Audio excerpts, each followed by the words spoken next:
My name is Claire, and I was 31 years old when I realized my identity didn't belong to me anymore. It started with a letter I almost threw away. White envelope, official logo. My name typed neatly on the front. I assumed it was junk mail or some kind of mistake. I hadn't ordered anything. I wasn't expecting bills. When I opened it, my stomach dropped. It was a notice about a missed payment, a loan I had never taken out, an amount that made no sense for my life. I read it twice, convinced I was misunderstanding something. Then another letter came, then another. Different companies, different amounts, same name. Mine. At first, I thought it was an error, a system glitch. Someone with a similar name. That's what you want to believe when the alternative is terrifying. But the tone of the letters changed quickly. Final notice. Collections. Immediate action required. I sat on my couch, surrounded by envelopes, trying to connect dots that shouldn't have existed. I lived within my means. I paid my bills. I didn't apply for loans I couldn't afford. None of this was mine. And yet, every single letter said it was. The worst part wasn't the money. It was the feeling that something had been done to me without my knowledge. Something big enough to follow me for years. That night, I called my mom. She answered cheerfully, like nothing in the world was wrong. "Hey, honey," she said. "Did you give anyone my social security number?" I asked. There was a pause, just long enough to change everything. That pause on the phone told me more than her words ever could. It wasn't long, just a second. Maybe two. But it was heavy. Like she was deciding which version of the truth I could handle. "Why would you ask something like that?" my mom said, her voice light, almost offended. "Of course not." I didn't answer right away. "Because I'm getting bills," I said finally. "Loans, collection notices, all in my name." She sighed, the familiar sound she used whenever I brought up something inconvenient. "You're probably getting scammed. That happens all the time now." "These aren't emails," I replied. "They're letters. Real accounts. With my social security number." Another pause. This one was longer. "Well," she said slowly, "I might have shared it once, but it wasn't a big deal." My heart started pounding. "Shared it with who?" "With Mark," she said, like she was talking about lending someone a charger. "He needed it for some paperwork." I stood up without realizing it. "What paperwork?" She hesitated. "Just forms." He was between jobs. Things were complicated. "You gave my social security number to your boyfriend," I said, trying to keep my voice steady. "Why would you do that?" "Don't be dramatic," she snapped. "I didn't think it would matter." Those words landed harder than the letters ever had. "Didn't think it would matter. That's my identity," I said. "You can't just give that to someone." She grew defensive immediately. "I raised you. I know your number. It's not like I posted it online." "That doesn't make it okay." She shifted tactics, like she always did when she felt cornered. "He said he just needed it temporarily, to get approved faster. He promised he'd take care of everything." "And you believed him?" I asked. "He's my partner," she said sharply. "I trust him." I laughed, a short, humorless sound. "Well, someone's using it to take out loans." "That can't be true," she said. "Mark wouldn't do that." I looked down at the pile of envelopes on my table. Different lenders, different dates. A pattern too consistent to ignore. "Then explain this," I said, "because I didn't open these accounts." She was quiet for a moment. Then she said, "You're overreacting. We'll sort it out." The same word she used every time something went wrong, as if her involvement made the damage manageable. "Did he open anything in my name?" I asked. "I don't know," she said quickly. "I didn't ask." My chest tightened. "You didn't ask?" "He said he was handling it," she replied. I didn't want to nag. I felt a wave of anger rise, sharp and unfamiliar. "So you gave him my social security number and didn't follow up. You're acting like I ruined your life," she said. "This is just money. No, I said. This is my credit, my future, my ability to rent, to buy a car, to do anything. She scoffed. You're young. You'll bounce back. That sentence broke something in me, because it told me exactly where I stood. Not as her daughter to protect, but as a resource she assumed would recover no matter what she did. I need to know everything, I said. Every account, every place you gave my information. She bristled. I'm not being interrogated in my own home. I'm not interrogating you, I replied. I'm trying to clean up a mess I didn't make. Well, she said coldly, maybe if you were more careful with your mail, this wouldn't be happening. I closed my eyes. This wasn't confusion. This wasn't ignorance. This was deflection. Mom, I said quietly, if I don't fix this now, it will follow me for years. She softened slightly, the way she did when she thought a gentler tone would end the conversation. Let's not blow this out of proportion. Mark's had a rough time. He needed help. You used me to help him. Silence. Then she said, I didn't think it would matter. She said it again. That was when I realized something important. She wasn't sorry. She was annoyed I had noticed. And whatever Mark had done with my name, it was already much bigger than she was willing to admit. I didn't want to look at the credit report. I knew that once I did, there would be no more guessing, no more room for my mom's excuses. Numbers don't soften the truth. They don't care about intentions or relationships. They just sit there, waiting. I pulled my laptop closer and logged in, my hands shaking slightly as I verified my identity.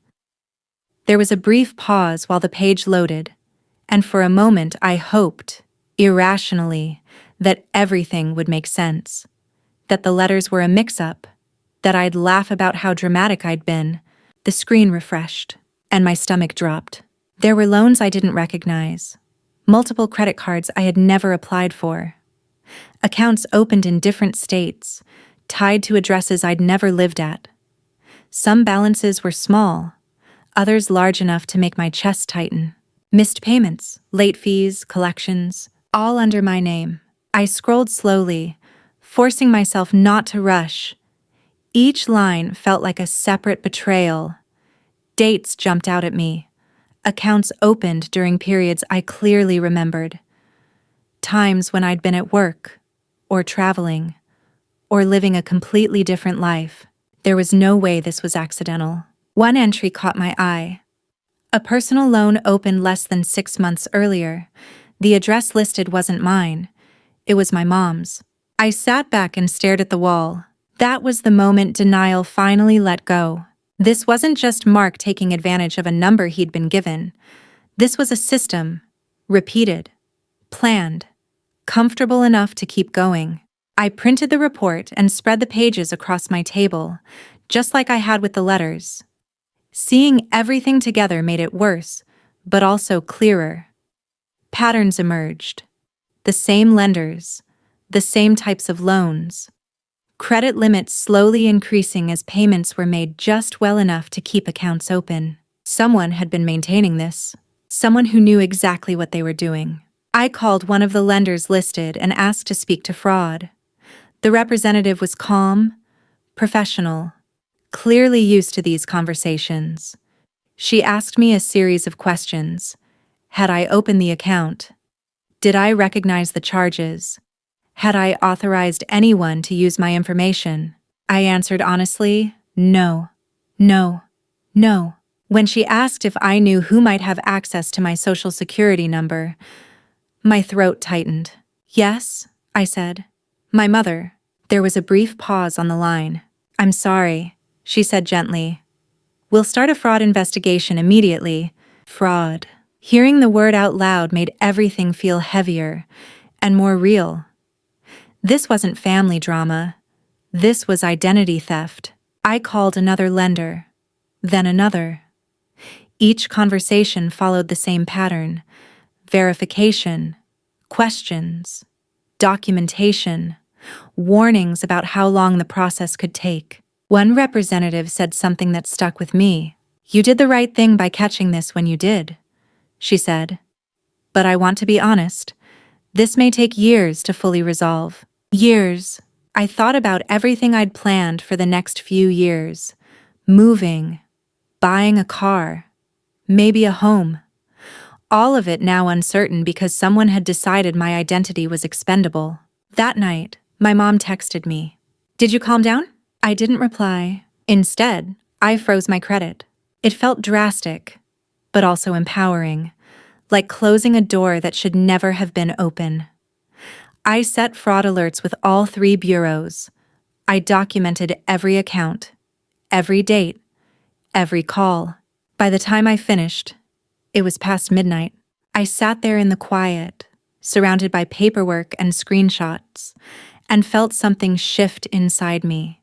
This wasn't just about money anymore. It was about realizing that the person who was supposed to protect me had handed my identity to someone else, and then minimized the damage because it was inconvenient for her to face. I thought back to her words. I didn't think it would matter. Looking at the credit report, I finally understood how wrong that was. It mattered everywhere. And the hardest part wasn't fixing the damage. It was knowing that from this moment on, I couldn't trust my own mother to tell me the truth about what she'd done, or what else might still be out there in my name. I didn't want another phone call. I wanted to see her face. So the next day, I drove to my mom's house with the credit report printed and highlighted. Every unfamiliar account, every date, every address that wasn't mine. I held the papers on the passenger seat like evidence, because that's what they were now. She opened the door with a tired smile that faded the moment she saw my expression. "Why are you here?" she asked. "We need to talk," I said. "In person." She stepped aside reluctantly. The house smelled the same as always. Coffee, air freshener, something faintly sweet. It made the situation feel surreal, like I'd stepped into a place that refused to acknowledge what had happened inside it. We sat at the kitchen table. I spread the papers out slowly, deliberately. I didn't rush. I wanted her to see everything. "These are in my name," I said. "All of them." She glanced down, then looked away. "I already told you. Mark needed help." "This isn't help," I replied. "This is identity theft." She flinched at the word. "Don't say that." "Why?" I asked. "Because it sounds worse than I didn't think it would matter?" Her jaw tightened. "You're being cruel." I pointed to one account. "This loan was opened 6 months ago. The address listed is your house." She stared at it longer this time. "He said it was temporary." "You've said that already," I replied. "What you haven't said is whether you knew." She was quiet. Too quiet. "Mom," I said, "did you know he was opening accounts in my name?" She folded her arms. "I knew he was using it." My chest tightened. "Using it how?" "For bills," she said quickly. "For things he'd pay back." "Did you see the balances?" I asked. "No," she said. "I didn't want to get involved." I laughed then. Not because anything was funny, but because the logic was so twisted it felt unreal. "You gave him my social security number, but didn't want to get involved?" She slammed her hand on the table. "I was trying to keep things together." "There was nothing to keep together," I said. "You created this." Her voice rose. "You don't understand what it's like to depend on someone." "I understand exactly what it's like," I said, "because I've been doing it without consent." She stood up, pacing now. "Mark was desperate. He promised he'd fix everything. I didn't think— You didn't think it would matter," I finished. She stopped moving. "I didn't think it would ruin you," she said softly. The words landed like a confession she hadn't meant to make. "So you knew it could hurt me," I said. "You just thought it wouldn't hurt that much." She looked at me then. Really looked at me. And for a moment I saw fear in her eyes. Not fear for me. For herself? "What are you going to do?" she asked. "I've already reported it," I said. "I froze my credit. I started fraud investigations." Her face went pale. "You can't do that. Mark could get in serious trouble." "That's not my responsibility," I replied. "What's in my name is—" She shook her head. tears finally forming. I never meant for this to happen. I know, I said. But you let it. Silence settled between us, thick and final. I need you to understand something, I said, standing up. From now on, you don't get access to anything tied to me. No information, no accounts, nothing. You're punishing me, she said. No, I replied. I'm protecting myself. As I walked to the door, she called after me. You're tearing this family apart. I paused, my hand on the knob. No, I said quietly. You already did. I'm just the one who noticed. I left without looking back. In the car, my hands shook, but my mind was clear. The truth had finally been spoken out loud, and nothing would ever be simple again. I didn't plan on meeting Mark. After the confrontation with my mom, I wanted distance, space to breathe, to think, to keep my emotions from spilling into places that would only make things worse. But 2 days later, my phone rang from a number I didn't recognize. It was him. He didn't introduce himself at first. He just said my name, slowly, like we were already familiar. I hear you're upset, he said. That word, upset, made something cold settle in my chest.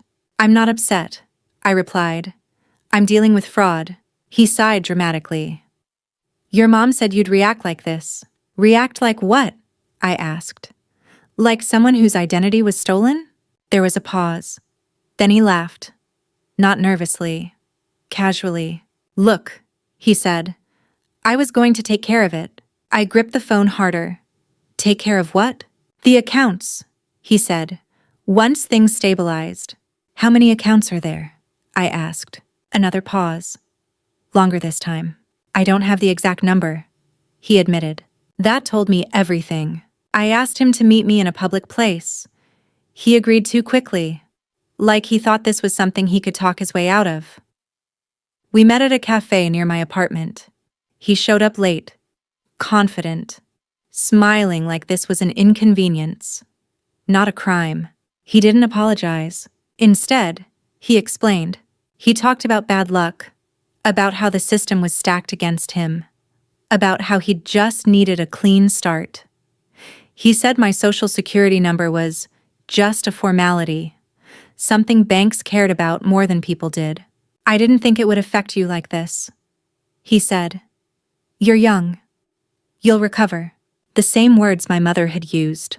I asked him why he kept opening new accounts instead of fixing the old ones. Because that's how you stay afloat, he said, genuinely confused that I didn't understand. You move things around. I stared at him.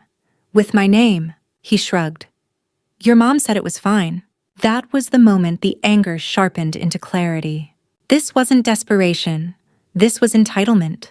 You knew it was wrong, I said. He leaned back in his chair. Wrong is a strong word. I stood up. This conversation is over, I said. Any further contact goes through my lawyer or the police. That finally got a reaction. His smile disappeared. You wouldn't do that to your own mother. I'm not doing anything to her, I replied. I'm stopping what was done to me. He scoffed. You're blowing this up. No, I said. You just got used to it staying small. I walked out without waiting for a response. That night, my mom called me in tears. He's scared, she said. You didn't have to threaten him. I didn't threaten anyone, I replied. I stated boundaries. He's been good to me, she insisted. He didn't mean harm. He meant convenience, I said. And you let him use me for it. She cried harder. Told me I was ruining her relationship, that I was selfish, that I didn't understand how hard it was to be alone. I listened quietly. Then I said, I'm not the cost of keeping you company. She didn't have an answer for that. Over the next week, more details surfaced through the fraud investigations. Some accounts were tied directly to Mark. Others were opened with information only my mother could have provided. Together, not accidentally, deliberately, the picture became impossible to ignore. This wasn't a mistake made once. It was a choice repeated. And the hardest truth of all settled in slowly, without drama. My mom hadn't just trusted the wrong man. She had trusted him with me. That realization didn't break me. It hardened something I needed to protect myself. Because love that requires you to be collateral isn't love. And loyalty that destroys you isn't loyalty at all. Once the investigation started, everything moved at 2 speeds. Fast on paper, slow in real life. Emails arrived confirming case numbers. Letters followed, stamped with words like fraud review and identity theft affidavit. On the phone, representatives were calm and efficient, explaining timelines that stretched into months, sometimes years. In my body, though, everything felt immediate. Every unknown number made my chest tighten. Every envelope in my mailbox felt like another reminder that my name had been scattered into places I never chose. I learned quickly that stopping the damage wasn't the same as undoing it. Some accounts were frozen right away. Others required proof, documents, statements, signatures. I had to explain my story again and again, each time reducing it to facts that fit into boxes. Yes, the accounts are in my name. No, I didn't authorize them. Yes, I know who had access to my information. Saying my mother out loud never got easier. Some representatives reacted with sympathy. Others stayed neutral. None of them were surprised.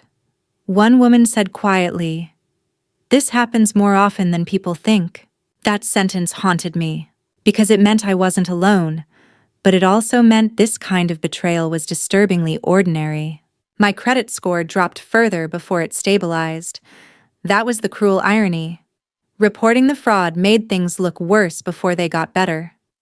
Applications stalled. One landlord politely declined after a background check. I stopped making plans that required approval and focused on what I could control. I locked everything down. Credit frozen, alerts active, passwords changed. It felt like rebuilding a house after someone had already walked through it. Touching everything. My mom, meanwhile, was unraveling. She left voicemails that swung wildly in tone. Anger, panic, bargaining. "You didn't have to go this far. They're calling me. Mark says you're overreacting." Then, quieter. "Can you just tell them it was a misunderstanding?" They asked questions I don't know how to answer. I didn't respond. Not because I wanted to punish her, but because responding would have pulled me back into the role I'd played for years. The fixer, the absorber, the one who made consequences disappear.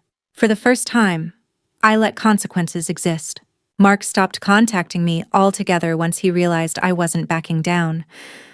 According to one investigator, he'd done this before. Different names, different relationships, same pattern. That didn't bring relief. It brought clarity. This wasn't a one-time lapse in judgment. My mom hadn't just made a bad call under pressure.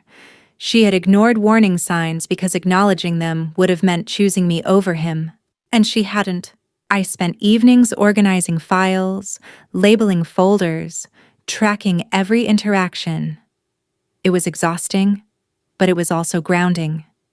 Each step was something I did for myself, not for damage control on someone else's behalf. Slowly, the letters changed. Account under investigation. Balance removed pending review. Resolved. Not all of them. Not yet. But enough to remind me that repair was possible, even if it was slow. One night, after a particularly long call, I sat on my couch and realized something unexpected. I wasn't scared anymore. I was tired. I was angry. I was grieving the version of my mother I thought I had. But I wasn't powerless. The fallout hadn't destroyed me. It had stripped things down to what was real. My name, my choices, my boundaries. My mom texted one final message that week. "I never thought this would turn into something like this." I stared at it for a long time before replying. It always was. I just didn't know yet. After that, the messages stopped. The damage was still being cleaned up. The process wasn't over, but the direction was clear. I had stopped the bleeding, and for the first time since the letters began arriving, my future felt like something I could protect. because it finally belonged to me again. The hardest part of reclaiming my identity wasn't the paperwork. It was the quiet. Once the calls slowed and the letters thinned out, there was space. Space where my mother used to be. Space where explanations and excuses had lived for years. I hadn't realized how much noise came from managing other people's mistakes until I stopped doing it. I moved through my days differently. Carefully at first, then deliberately. I checked my credit weekly, not out of fear, but out of habit. I kept a folder, digital and physical, of everything related to the fraud. Not because I expected another crisis, but because preparedness felt like self-respect now. I paid my real bills on time. I rebuilt. One clean step at a time. The progress was slow, but it was mine. My mother tried once more to reach out. Months later. The message was short and carefully worded. "I hope we can put this behind us." I read it and understood what she meant. She wanted closure without accountability, normalcy without repair. A version of the future where we pretended this had been a misunderstanding instead of a choice. I didn't reply, not because I wanted to hurt her, but because responding would have reopened a door I'd worked hard to close. Taking my identity back meant more than fixing my credit. It meant deciding who had access to me, my information, my time, my trust. And for the first time, I understood that boundaries don't need permission to exist. They just need enforcement. I started telling people the truth when it came up. Not the emotional version, just the facts. My identity was stolen by someone close to me. Most people didn't ask follow-up questions. Those who did listened quietly. What surprised me was how often someone would nod and say, "That happened to my cousin," or "My friend went through something similar." I wasn't alone. That didn't make it hurt less, but it made it clearer that silence is part of what allows things like this to keep happening. Shame protects the wrong people. One afternoon, I received confirmation that another account had been fully cleared. No balance, no mark, just gone. I sat there staring at the email longer than I needed to. It wasn't joy I felt, it was relief. Relief that proof existed, that the system, slow as it was, could still recognize truth when it was documented carefully enough. I thought back to the moment my mom said, "I didn't think it would matter." I understand now what she meant. She didn't think it would matter to me in a way that outweighed her comfort. She didn't think I'd draw a line she couldn't step over. She didn't think I'd choose myself when choosing her had always been expected. She was wrong. I didn't take revenge. I didn't escalate beyond what was necessary. I didn't expose her publicly or demand apologies that wouldn't have meant anything. I did something quieter and stronger. I removed my name from everything it didn't belong to. I stopped carrying consequences that weren't mine.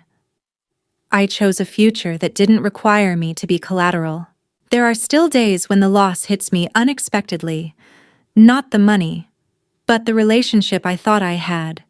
The idea that a parent would never cross certain lines. Grief doesn't disappear just because you're right. But neither does clarity. My identity is mine again. Not perfect, not untouched, but protected. And that matters, because the letters stopped. The accounts closed. The noise faded. What remained was something solid enough to stand on. My name, my boundaries, my life.